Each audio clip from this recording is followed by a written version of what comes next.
الحمد لله نحمده ونستعينه ونستغفره ونعوذ بالله من شرور أنفسنا ومن سيئات أعمالنا من يهده الله فلا مضل له ومن يضلل فلا هادي له وأشهد أن لا إله إلا الله وحده لا شريك له وأشهد أن محمدا عبده ورسوله صلى الله عليه وعلى آله وأصحابه ومن تبعهم بإحسان إلى يوم الدين أما بعد.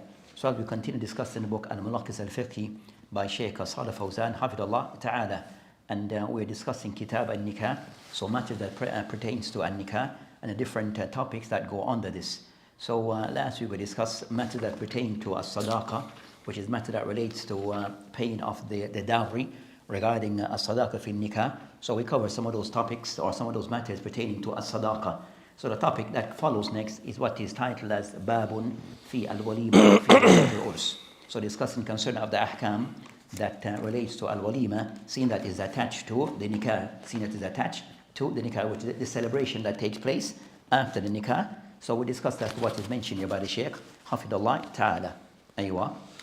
Bismillah wa salatu wa salam ala Rasulillahi qala ma'alif hafidahullah, chapter 10, page number 403, chapter title, Wedding Feast Walimah. The wedding feast is a large meal for many people held on the occasion of marriage. The ruling on wedding feasts. Holding a wedding banquet is an act of the Sunnah according to the unanimous agreement of Muslim scholars. Some scholars maintain that it is obligatory due to the command of the Prophet sallallahu alaihi wasallam, and that one is obliged to attend when invited. To illustrate, the Prophet sallallahu alaihi wasallam said, Abdurrahman ibn Auf, may Allah be pleased with him, when the latter informed the Prophet of his marriage, hold a wedding feast even by offering one sheep. Related by Al-Bukhari, a Muslim.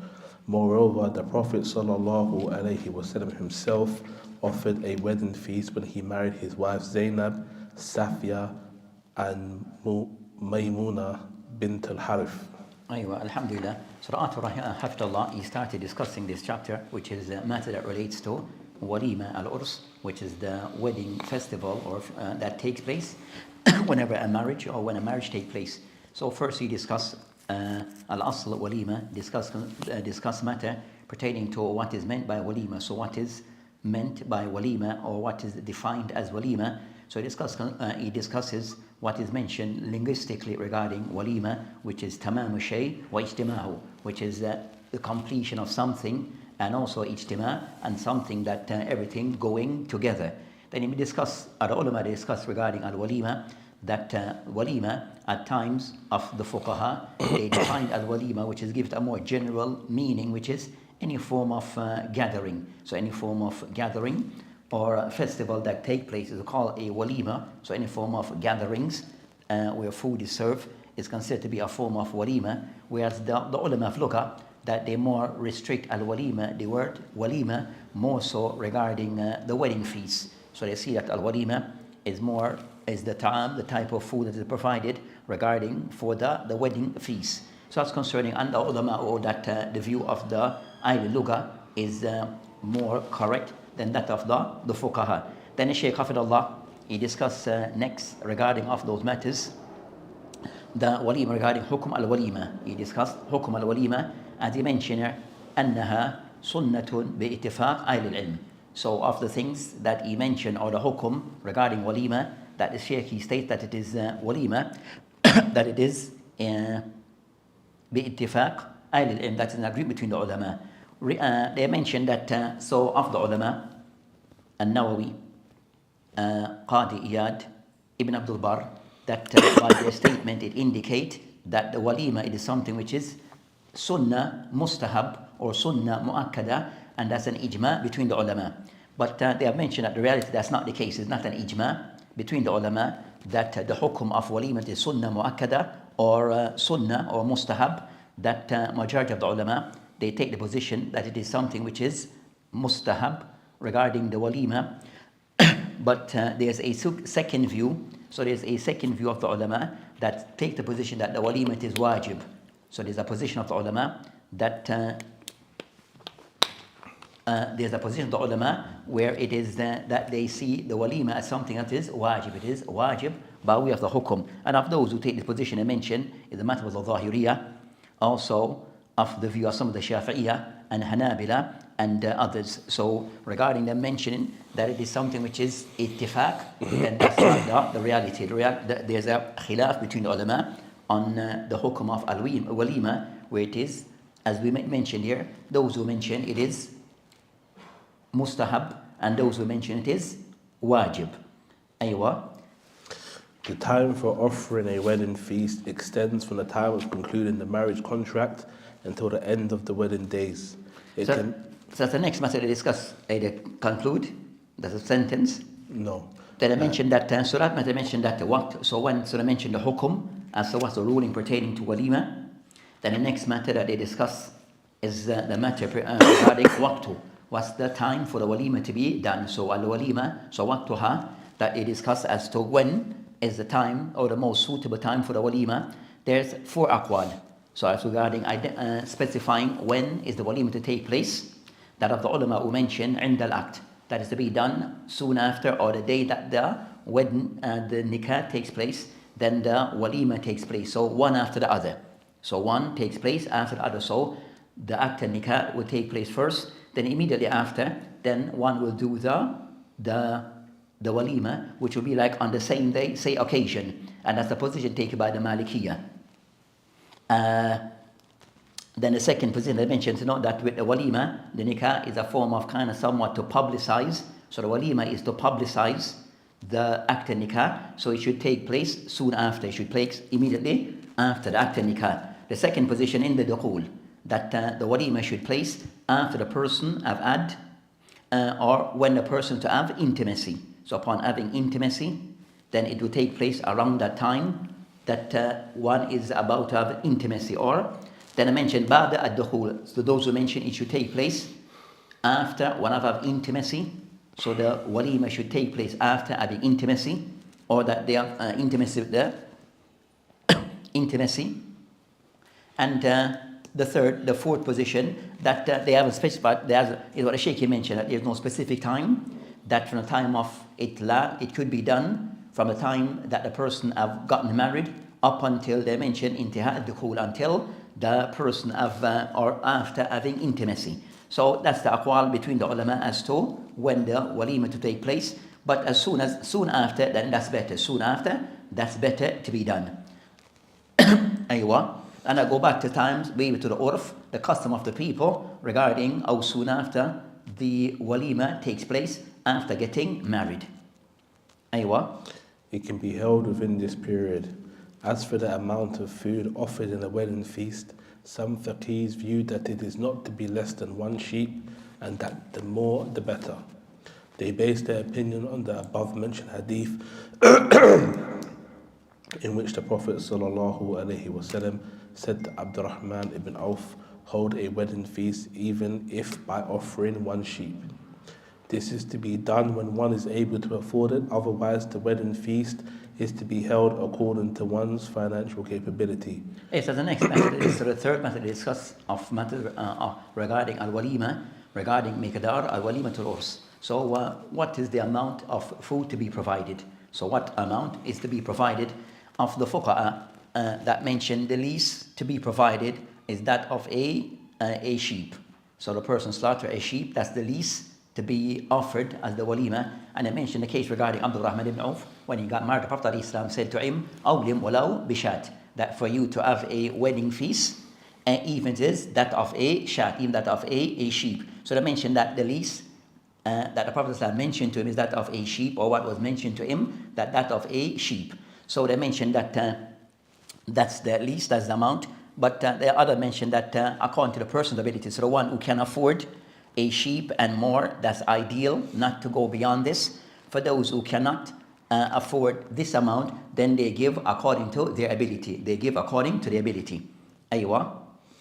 For example, the Prophet ﷺ held a wedding feast of haze, a cooked food consisting of flour, cooking fat and cheese, when he ﷺ married Safia.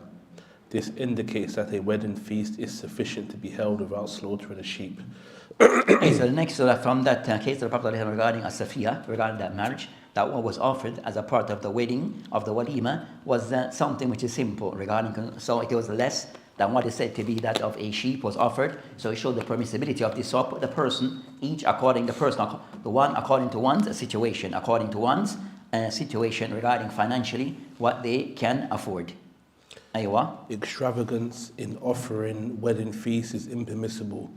So of those who mentioned that, also this shows regarding that it is not wajib that a person have to slaughter something. So whether by way of slaughtering of offering like meat and the likes is not a must. So to offer meat is not a must according to the person's ability. So the person can do so, then that's better as that. But if the person is not able, then he can offer other than this. So it doesn't have to be meat that is given as a part of the food provided for the walima. Aywa. However, people nowadays offer lots of sheep, camels, and different kinds of foods out of lavishness and excessiveness. Such extravagance causes a huge amount of food to be left uneaten and thrown into rubbish bins, and thus money is just wasted in vain, which is forbidden by our Sharia and rejected by reason. Those who hold such lavish wedding feasts, as well as those satisfied with them, are liable to divine punishment and deprivation of blessing. Besides, such luxurious wedding feasts may contain illegal kinds of amusements and meetings that usually lead to sinfulness. They may also be held in hotels where women may not pay much attention to their decency and modesty and mingle freely and shamelessly with men, which may lead to a disastrous consequence. Furthermore, such wedding banquets nowadays may involve corrupt songs and music, as well as dissolute singers and photographers. In addition, lots of money is being spent and wasted on such celebrations uselessly and rather corruptively, leading to nothing but disillusion. Therefore, those who held such corrupt banquets must fear Allah and beware His punishment. Allah exalted be He says, "And how many a city have we destroyed that was insolent in its way of living?" Surah Al-Qisas 58. But Allah also says, "And eat and drink, but not excessiveness, but be not excessive. Indeed, He likes not those who commit excess." Surah Al-Araf, Ayat 31. Moreover, Allah exalted be He says, "Eat and drink from the provision of Allah and do not commit abuse on earth, spreading corruption." Surah Baqarah, Ayat 60. There are so many verses with regards to this issue. It is obligatory. So the mention of the third, another of the points that he mentioned in relation to al-walima, that in this case, the Shaykh, by way of a caution. So by way of a caution regarding, yes, it is permissible in having a walima, but also to take that, to be mindful of doing things, mindful of going, as he mentioned, one, being wasteful. So being wasteful regarding the food or the amount of food that is provided. So a lot of food is wasted. So to be mindful of this wastefulness regarding the amount of food that is provided. Then others of contemporaries also have mentioned regarding this point, regarding that in a lot of cases, there are some cases where there's a lot of waste regarding the amount of food that is provided. And as we mentioned before in the previous, that in sometimes the walima, there's a lot of wastefulness in the, whether by the way of the food and also other things that's related to this. Then also the Shaykh mentioned that matters also matters also to be mindful of is regarding that at times the places where these banquets are held or the walima takes place, then also other things that are attached to it, where sometimes not just the food is an issue, but also you have music where both men and women can hear the music. Also you have a lot of photo taken and photographs being done, picture taken, also ikhtilat, also that free mixing between the genders. So all those things that to be mindful of. So with the walima is not crossing the boundaries regarding those things. So wastefulness regarding food and drink. Second, regarding the music that is heard by both male and female. Also ikhtilat, the free mixing of male and female. And even some cases you have male and female dancing. Now, cases regarding excessive use of the picture taking and the photographs. So all those things that the Sheikh, be moderate regarding these things, moderate. Even some they'll invite musicians, a band, singers and the like. So all of these things are haram. All of those things are haram if they are involved. So the you mentioned that for the Muslim that yes, some things allowed, but one should fear Allah subhanahu wa ta'ala regarding what one does at these events, and not to fall into going over the board and fall into sins in the things that are some of the things that are done. Aywa. It is obligatory for whoever is invited to a wedding feast to attend, provided it meets the following conditions. Number 1, the wedding feast one is invited to must be the first one held on the occasion of the marriage. The wedding feast one is invited to must be the first one held on the occasion of the marriage. If continue, I'll explain. So that means in the sense of that in some cases that the walimah, you might have more than one walimah. So the walimah festival, maybe they might have a few of them. Yeah. You understand? So in this case, so what they're discussing of the masala, they discuss concerning that was a hukum regarding a person accepting the invitation to the walimah. So you're invited, so that the person accepting, what are the conditions attached to it? So they mention that of the condition attached to acceptance to attend a walimah, one that they mentioned that in this case they mention of the condition that so some mention various, they mention that one, the first condition that that in the walima that there may be several, the same person getting married, but they may have several banquets. So not just one, they have a few of them. So for you, if you're invited, the first one is the one which is wajib for you to attend. Clear? So some may have, for example, 3 different banquets. But they invite you to attend one. So for you to attend the first one, not the second of the first one, that's the one become binding upon you to attend. For those who take the position, it is wajib to attend. So even a matter regarding so, that's what they meant by this. And the hadith. On this matter, regarding ijabat al-walima, the person responding to the invitation of a walima, is it wajib or not? The Shaykh here more of the view that you are yajib, that it is compulsory for the person to accept the invitation to the walima. And then they mentioned there's condition also that they put with this. But the discussion between the ulama is the khilaf between ulama, is it compulsory for a person to attend the walima? And they said walima of 2 types. So walima in this case regarding walima for the walima of for the bridal festival, or for the wedding festival, for the wedding feast. So they said that for that one we'll come back, but as for the other, you might have walima, the person that's invited to come over for dinner. Now, the part of a gathering, so we have, for example, a person might invite to come over for dinner. A group of brothers or families to come over to have dinner. Or a person may have a walima where they're having like summertime, they have a barbecue, because a form of invitation is the must for the person to attend. So those ones except, we say with the exception of the wedding walima, the other one they say it is mustahab, but it's not wajib. So a person invites you to any reception that is other than walima, it is not compulsory for the person to attend, it is mustahab. But in this case, now we're discussing the case concerning the walima, which is for the wedding feast. They put on this of those who mention is wajib, and that's the qawl of jumhur of the ulama. That's they say it is wajib for the person to attend. That's the view taken by the Malikiyah, the Shafi'iyah, and the Hanabila, that take the position it is wajib for the person to attend. But there's a second position, and the view taken by the Ahnaf, and also some of the Hanabila amongst them, Ibn Taymiyyah, that is mustahab.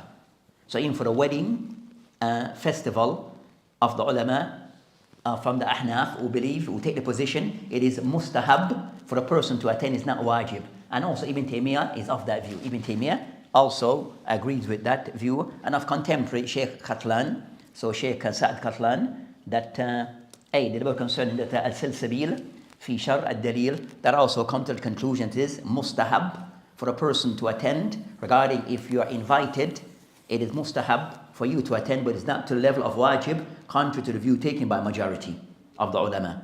So that's concerning that matter. Even I mentioned that, you have Ibn Abdul Barr that mentioned لا خلاف في وجوب الإجابة إلى الوليمة لمن دعي إليه.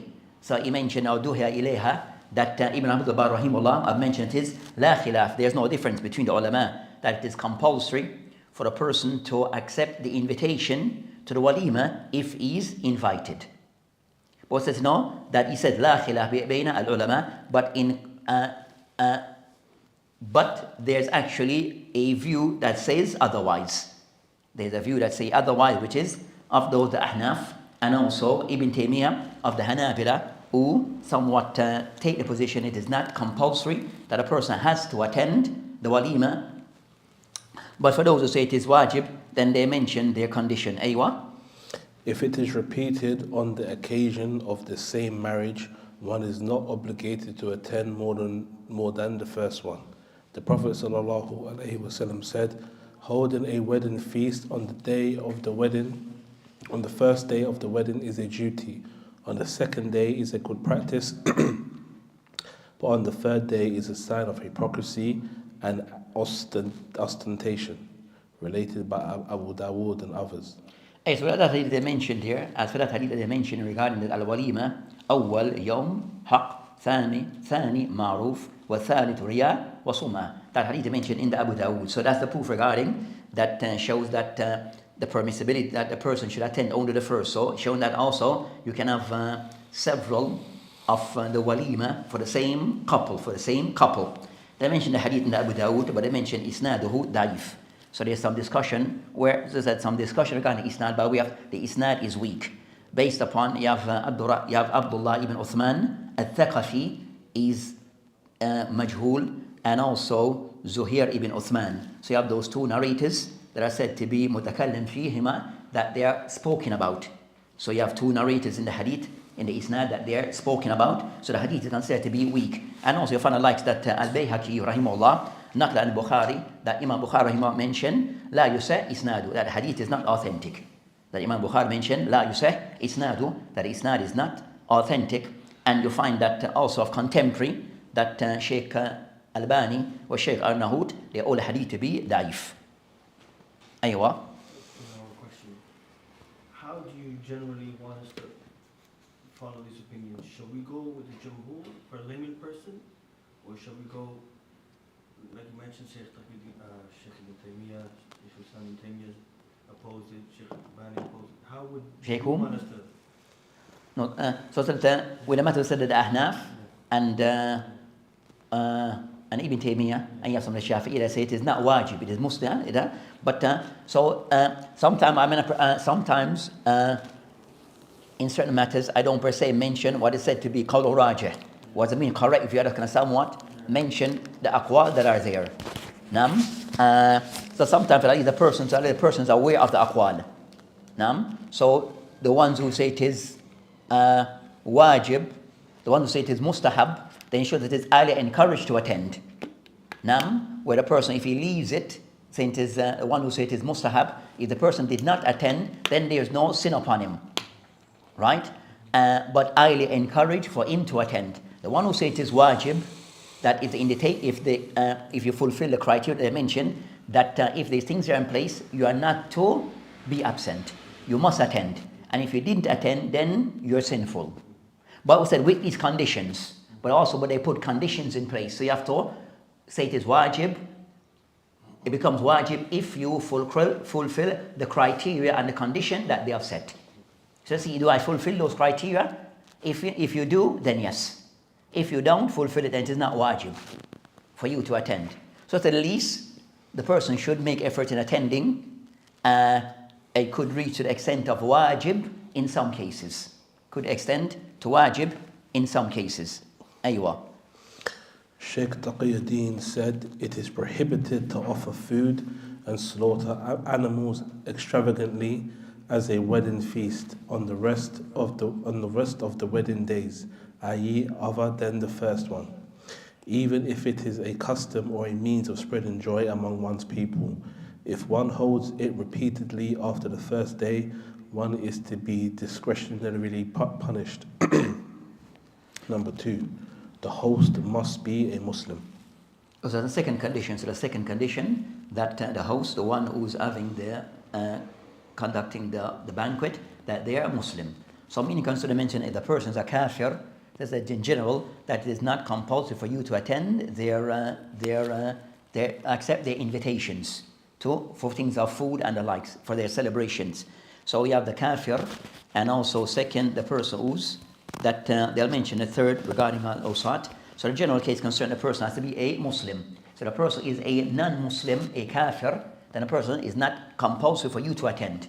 But I say with the kuffar regarding their festivals or their celebrations, you would say celebration is of two types. First, those ones of their celebration that are diniya, is concerning that it's something that relates to the religion or recognizing something to their religion. So it's have some religious connotation with it. So of those things regarding, for example, that of those ones, like celebration, for example, said like during Christmas time for us. So it's a celebration, it may be a dinner, but it's done Christmas Day. They invite family and friends, so that has some religious connotations with it. So that becomes haram to attend. Taib. Then you might have a next one, christening. Right? So they have christening also, which is a religious. For some may be religious, I'm not sure today with the changes. But christening of a child, meaning that when a child, that's a part of their what we might call our form of akika for the child. So for them, they go to when a child is born, that they go to certain type of rituals or practices. So of those is the child being at some point being christened, where he's officially named and blessed by the church or by the preacher or the priest. Clear? So those christening, it's a religious thing that normally takes place inside the church under a priest or a religious person. So with those ones also, then because it's a religious thing to be done in the name of da-da-da-da-da type of thing in their gods, then for us to avoid those ones, to avoid them. Because it's a religious ceremony and a child being blessed in the name of their gods, their false gods. So not to attend. And something might have food after. Then that none, so you have those ones that are religious. Then you have the non-religious ones, which is maybe that it discussed that some mention regarding that they mention of those ones regarding that attending their like we said, a general family dinner. Like for example, in some families they have family that all get together. They call those things annual dinner or family reunion. That have these type of thing. That is just a family meeting up as a family, get to know each other, meet them and spend a weekend or whatever together. Then to participate in those ones, there's no problem. Because it's not religious. It's more so the family reunion, that family gathering type of thing. So they might meet annually. The family might, whatever they practice or whatever that system they have, there's nothing wrong in attending that unless there's really you can attend, but it's not wajib, but you can attend. With discretion. Then you have maybe other one that I mentioned regarding that their Walimah, their wedding festivals. So come take place after. So some mention you can attend. With guidelines. So if you say you can attend, some mention you can attend those ones that were done later on, but with all those those things which is forbidden, not present. The music, the free mixing, which is you can't attend. And the alcohol, you can't attend. So in reality, you understand? So in reality, when it comes to their type now, it's going to be difficult to attend those things. Anyway, so that's concerned with the kuffar, that the initial ruling is not wajib, but it looked to see whether it is deen related or non-deen or dunya related, then those things different. Anyway. Number 3, the host must not be one of those manifestly and shamelessly disobedient to Allah, for such people must be avoided and deserted. So the ayat concerning that the muhajir bil fisk, so those people are known to be involved in practicing fisk openly, especially major sins, openly, without, and then also ma'asi, so that's concerning those who are involved in doing sins, especially major sins, publicly and openly. Then also added bidah. So also added to that, the people have added bidah. So added bidah that is concerned is not that. So added bidah that are known and publicly involved in their bidah, then also those ones one cannot attend. So a person may be invited to a and also festivals of bidah. So you have certain festivals that relates to bidah, such as al-Mawlid. Then there's some that not to attend, Isra wal Mi'raj, those type of festival that is done as a religious connotation with them, then also those ones not to participate in them. Aywa. The invitee must be personally invited, i.e., it is not to be just an open general invitation. So with the invitation, so also for it to be wajib, then also that the invitation have to be personal, a personal invitation. So the person that invite you is a direct personal invitation. So either person was got to the masjid, no, I have a walimah. Everyone in the masjid are invited. Or over the masjid wish to come, you're invited. Now, because it is still general, now it is not. So if you choose to go, you can go. If you choose not to, you can go. But the person said no, but like if they pass, they'll give you like a card, whatever your name on it, and all that, then becomes no personalized. Then in that case, the person, if you understand, that becomes the case. In that case, becomes wajib for you to attend if you fulfill the other criteria. If you fulfill the other criteria, so if it's personalized invitation, then it becomes specific. Then it becomes of those ones where the person should have a reason not to attend. Should have a reason not to attend. Aywa.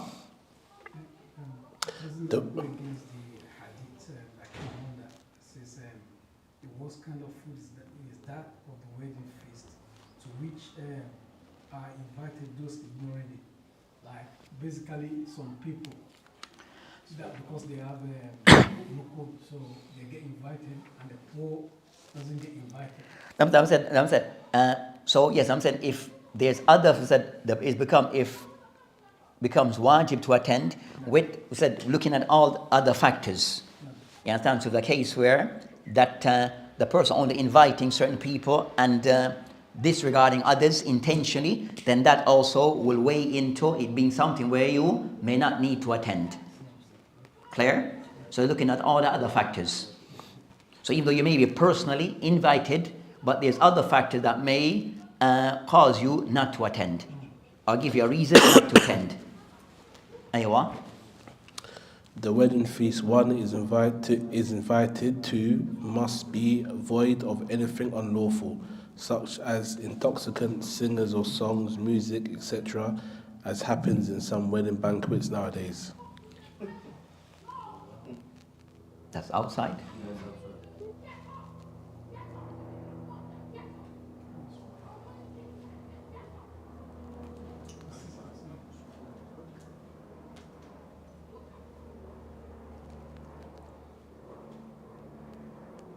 Yes, that's the fifth condition is mentioned. That's the fifth condition which is mentioned. وَلَا يَكُونَ فِي الْوَلِيمَةِ مُنْكَرٍ. That also in the walimah that there is nothing of munkar that is there. So nothing of munkar that is there. So regarding concerning that, what I mentioned called munkar, that khamar is being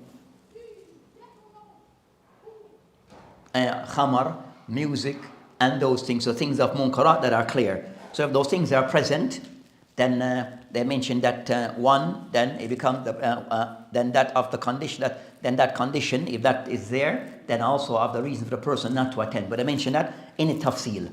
So regarding that, if there's munkar involved or there, should a person attend? They mentioned that with tafsil, there's some explanation that one, if it is munkar that are there, and you attending, that you're able to make inkar, and the people might, and they will take heed. So the person, by you attending, even though the munkar that may be there, you can make inkar, you can make inkar of those things, try to correct those things, and they would take heed. Are you just being there? They might change the plans that they already had, or some of the things that they wanted to do. So the person present being there, that one is is able to make inkar, to express his disapproval, and it may bring about changes. Then in that case, he should attend.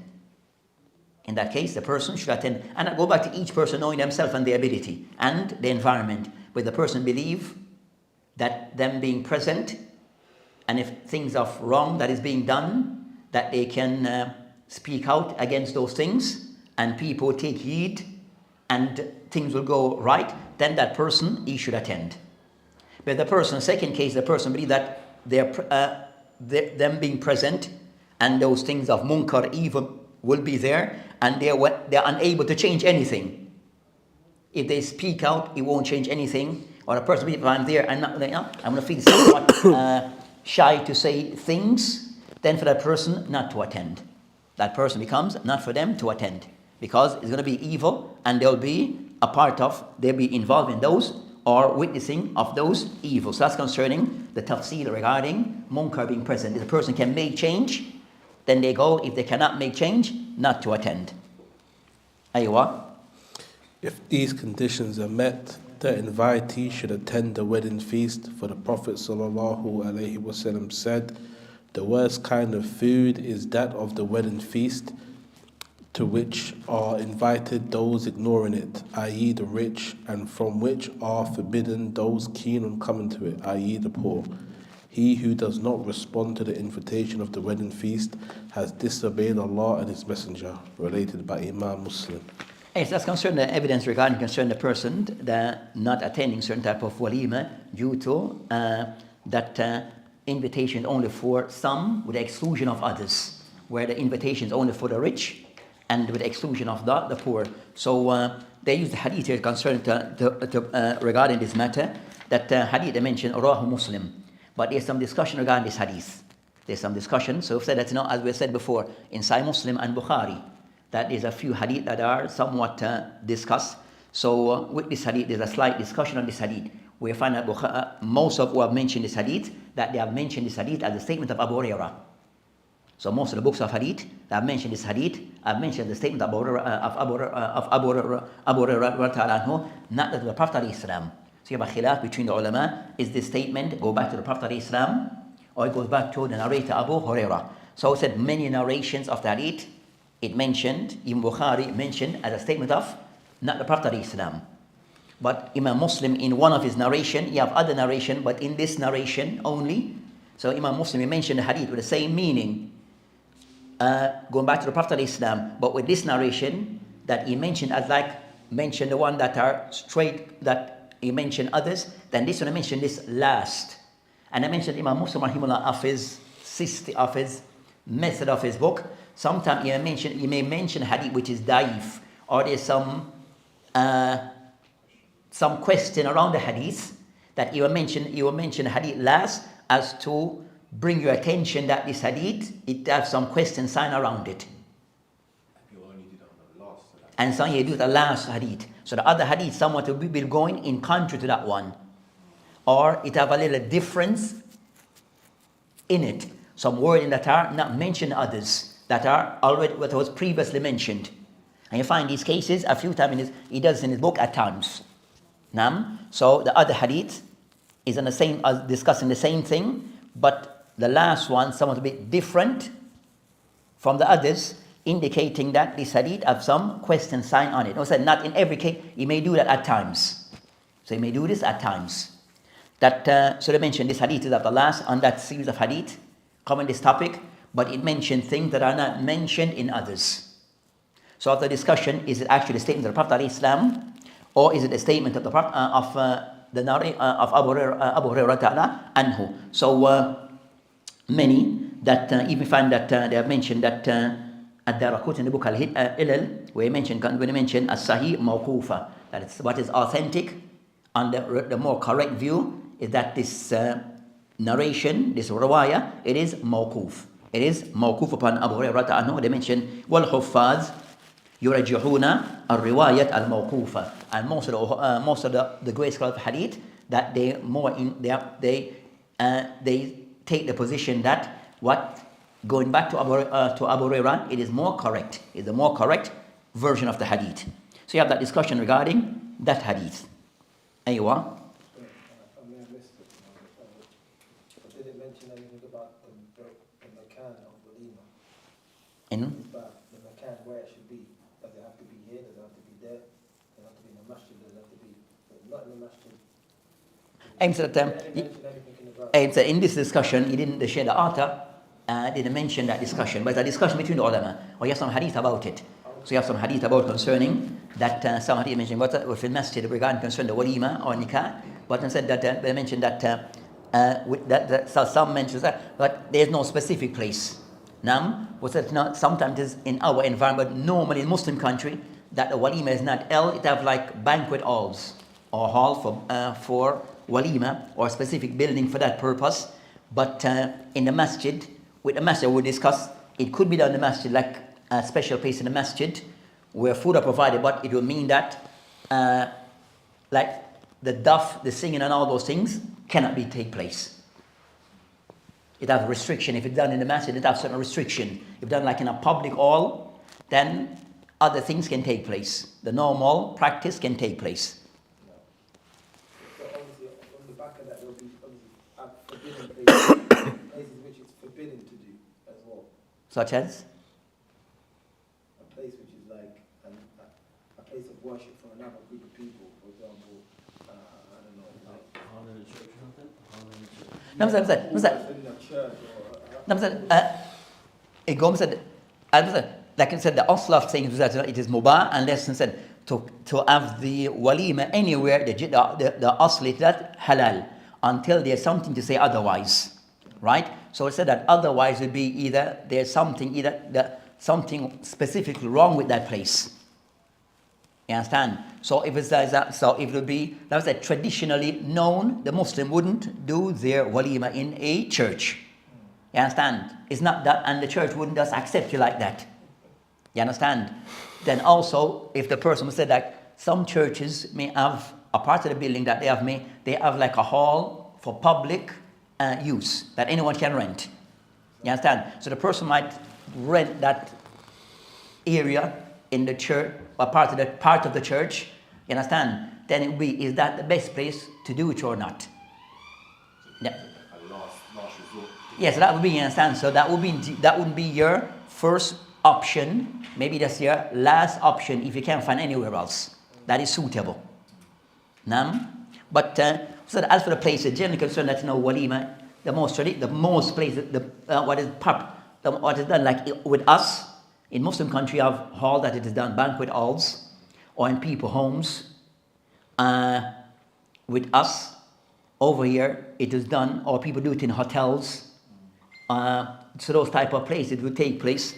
Like over here, the same thing. So you find that halls, public halls, sometimes in the masjid, but the masjid have a specific area for it is done. Then other places would be, some people that do in sports, what they call it, sport, and they have an all area that they can use, communities, because they're community centers that have a public hall that you can use. Then also I've been to a place which would be like in restaurants, Hotels as well. hotels, like a part of the restaurant, so they have a hall that you can use in a restaurant, banquet hall in a restaurant or in a hotel. Place that I've been recent, someone did it at a golf course. Really? Yeah, golf course. Yeah, but instead of golf would also have restaurant in it. MashaAllah. You understand? So you do the party. Falus Yeah. So you understand? So you take a walk around the golf course and all that. You understand? So those people because they have general those places they have like place that they have like restaurants you can rent for those type of activities. Those places, mashi, or people go to even normal restaurants and rent out a portion of it and do it. So all those places are the traditional places that it takes place, or in people's homes. So that's the general place. So said, hey. It is an act. But if a person do it like said haram in our circles would be then the person do it in a pub. Like in our environment, a person do it in a pub, then that would be a no-no. The person will go to a pub. Then no. Is that wedding invalid if they do it? No, I'm saying the wedding is valid, concerning the nikah is valid. But as for the walima, then that will be of those places that you wouldn't attend. Okay. If a person says, I'm going to have my walima inside a pub, then no. And then the person, hey, blameworthy to do it there, then they are blameworthy. So that would be of those places, that would be a no-no. Of those places to be a no-no. Brother, I need the phone after and tell him. Aywa. It is an act of the Sunnah to publicly announce the marriage, for the Prophet ﷺ said, make marriage publicly known. Ibn Majah related in the following wording, make marriage publicly announced. Moreover, it is considered an act of the Sunnah to celebrate it by beating duffs, Arab musical instrument similar to a tambourine. Sorry, I can't read. But without metal jingling discs.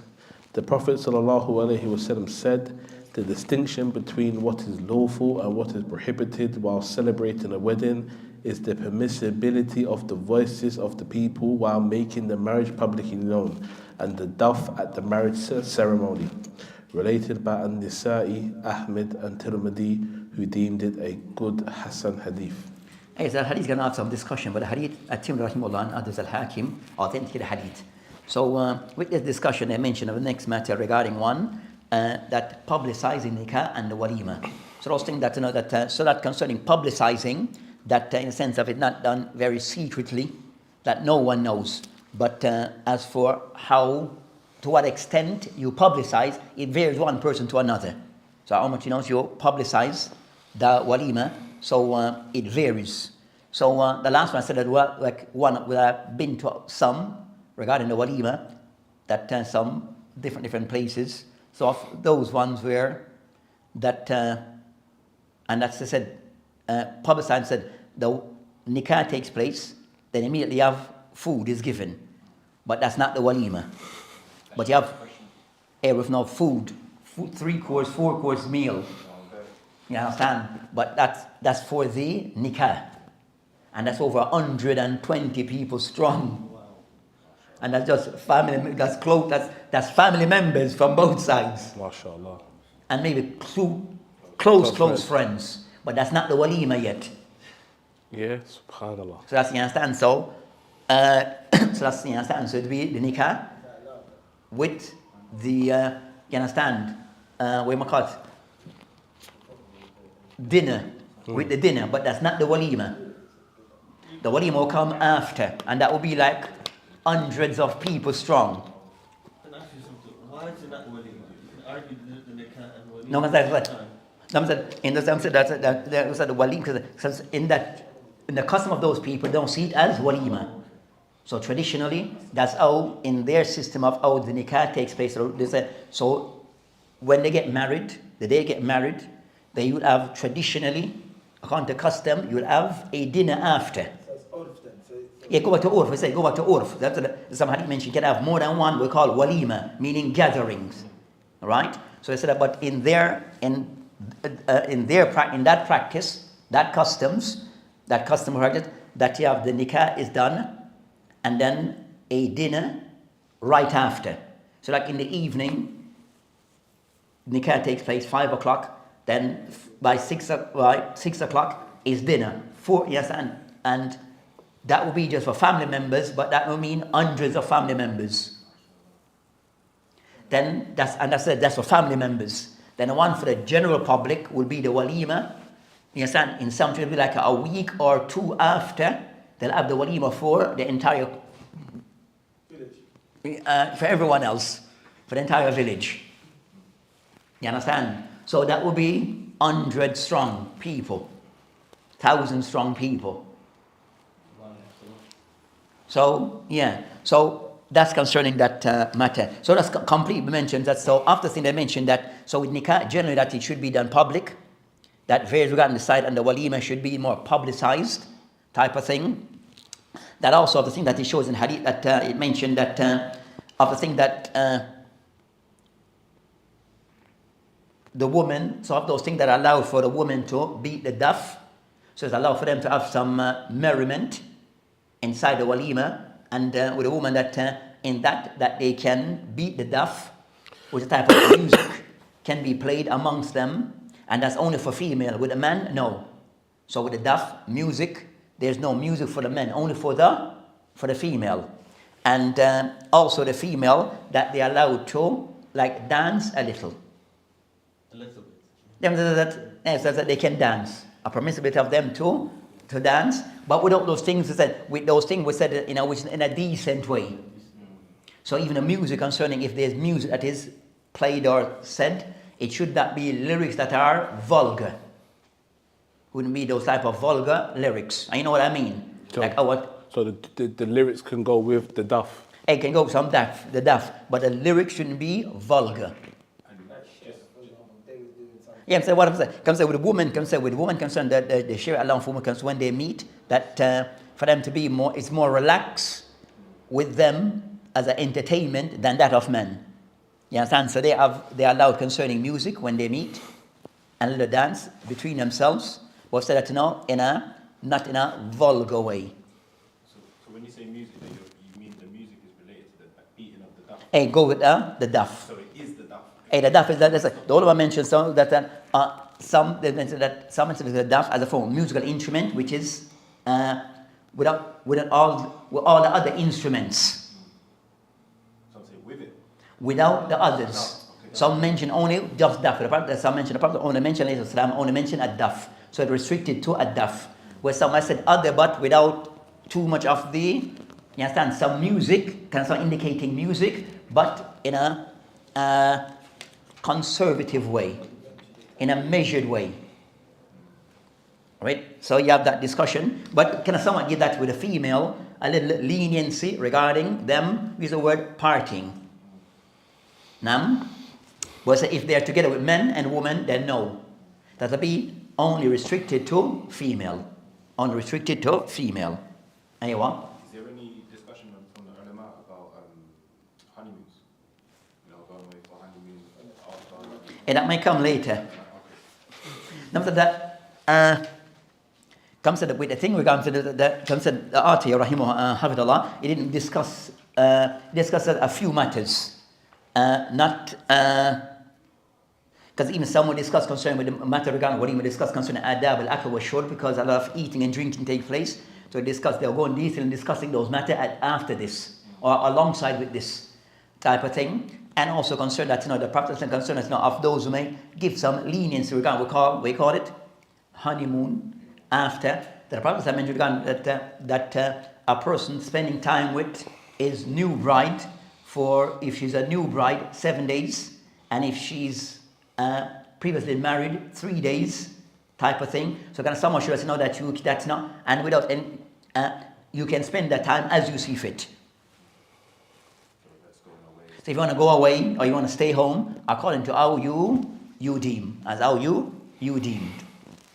Because I mean, some sheikh and I said yes, went to some particular hotel. I said yes, on my honeymoon, in their honeymoon, because I took my wife to this hotel, because what hotel I did, he recognized the name, because he went there with his wife after getting married.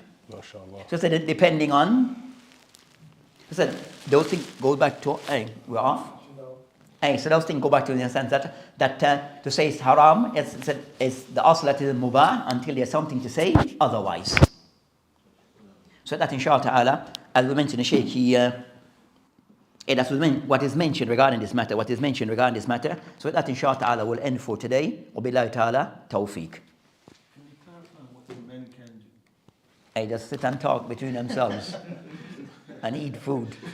No, because you see men dancing, it's permitted. They have a traditional. Said dance enough for the men.